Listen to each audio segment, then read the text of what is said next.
बाबा क्या वो लड़की खुद ही भागी थी? इसमें तुम्हें क्या समझ नहीं आया बेटा? उसने हम सबको बेवकूफ बनाया।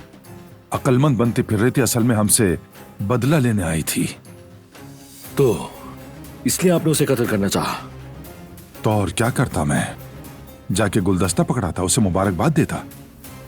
जो हमें धोखा दे उसकी सजा नहीं देंगे तो और क्या करेंगे? तुम लोगों ने तो सारी रिवायत ही भुला दी लगता है। मानता हूं बाबा, उसने गलती की है, लेकिन उसे सजा देना हमारा काम नहीं है।